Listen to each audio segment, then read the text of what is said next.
when you come to flows with respect to channel, you have these types of flows. You have the physical flow, you have the title flow, you have the payment flow, you have the information flow, and then you have the promotion flow. Promotion standing for advertising, personal selling, sales promotion and publicity. You can look at all this in a different context also. Why should we have a middleman? If you look at large organizations, a middleman is required or required for the following reasons. One is large resources, financial resources are required for direct marketing. So this was the case of General Motors itself. So it was toying with the idea of removing the middleman, but they found it very, very difficult to do that. So even such a big company like General Motors makes use of this middleman. They say,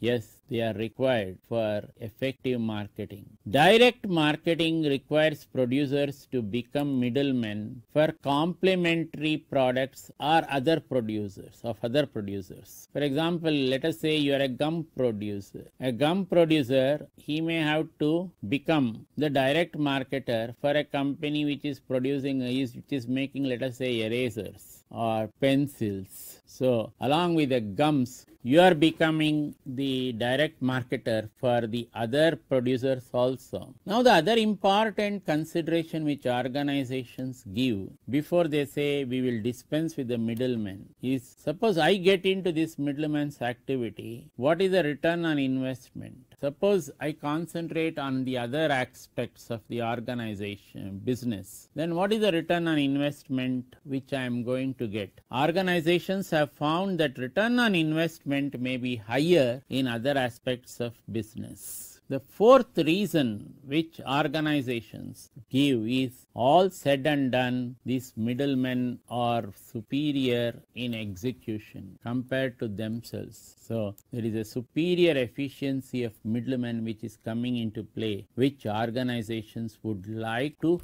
take advantage of. A traditional marketing system, if you look at it, it can be a vertical marketing system where you have the producers, wholesaler, retailers as a unified system. It can be looked upon as a corporate system, an administered system, or a contractual system. What is the difference between this corporate system? In the corporate system, most of these are regular members of the organization, even in the administered system, but in the contractual system may not be regular members of the organization. In contrast to this, you can look at a horizontal marketing system where two or more companies join together to exploit a common marketing opportunity. So this is what you are seeing in the present day Indian market. Many companies join, even a company like Reliance tying up with so many other companies. So when Reliance in the 80s came out with this brand name of Vimal with respect to their garments, they almost trounced all the middle and small size textile mills operating from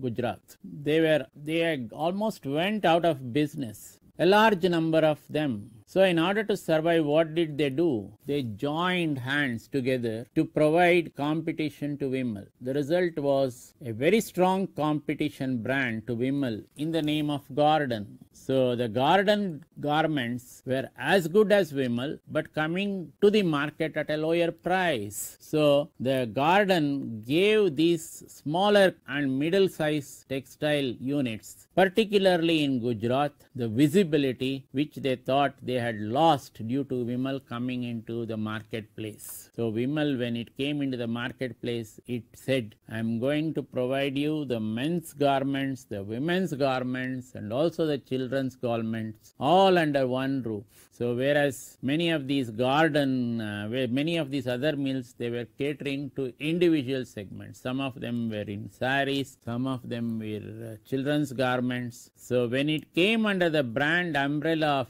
Gordon provided different product lines also. Look at saris and also garments for younger segments of the market, especially with respect to girls and females. So all these types of things, sustained garden in the marketplace and a very strong advertising, not making use of the big names which Vimal used. So used common folks in garden advertising, but the garden advertisement proved to be very catchy compared to the Vimal's one.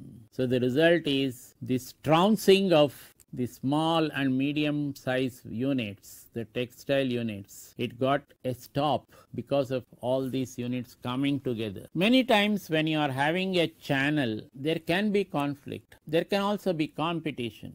When does it come in? It comes when you don't have goal compatibility. So goal compatibility can create channel conflict. When rules are not clear, so you should clearly specify the rules with respect to each channel member. If it is not clear, then you are getting into conflict with a member. Similarly, the differences in perception and the greater interdependence. If you have greater interdependence between the channel members, again there will be a problem. So this greater interdependence should be reduced as far as possible. When you are taking a decision on a channel, you should look at some of the characteristics which are essential. One is the customer characteristic. Second is the product characteristic. Third is the middleman characteristics. Fourth is the competitors characteristics. Fifth is the company characteristics. Sixth is the environmental characteristics. In other words, when you are designing a channel, you should look at all these aspects, that is customer, product, middleman, competitor, company characteristics and environmental characteristics before saying that I will go in for this particular channel. Okay. Now the efficiency of a middleman can be brought out in a simple diagram which is given, which is produced here, where what I am giving here is 3 producers. So how this middleman affects an economy of effort? If you see,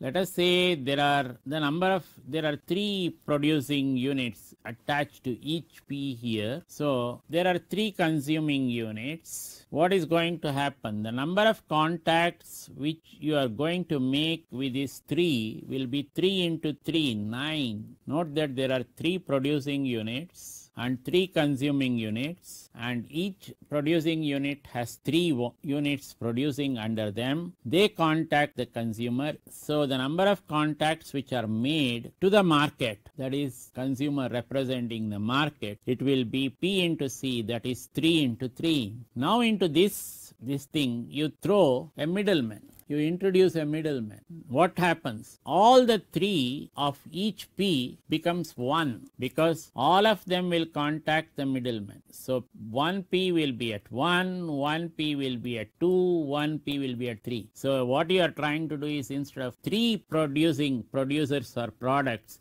making contact with this thing, you are the consumer. What you are trying to do is all the 3 of P bracketed under 1, bracketed under 2, bracketed under 3, they are directly going to the middleman, saying that these are the products from these units which are coming in. What does the middleman do? He establishes contact with the consumer. He goes to 4, 5 and 6. Now what is the type of contacts he is going to give? He is going to give P plus C, 3 plus 3, which is 6. So what did you achieve by putting a middleman into this whole system? Instead of this multiplicative number of contacts, you made the system to get into additive number of contacts. So instead of 9, it became 3 plus 3, the middleman virtually taking control of the market or the distribution side for you and saying, I will approach the consumer. You don't bother. You don't individually keep on approaching. So it gives an economy of effort, and it also speaks to you on the efficacy of the middleman.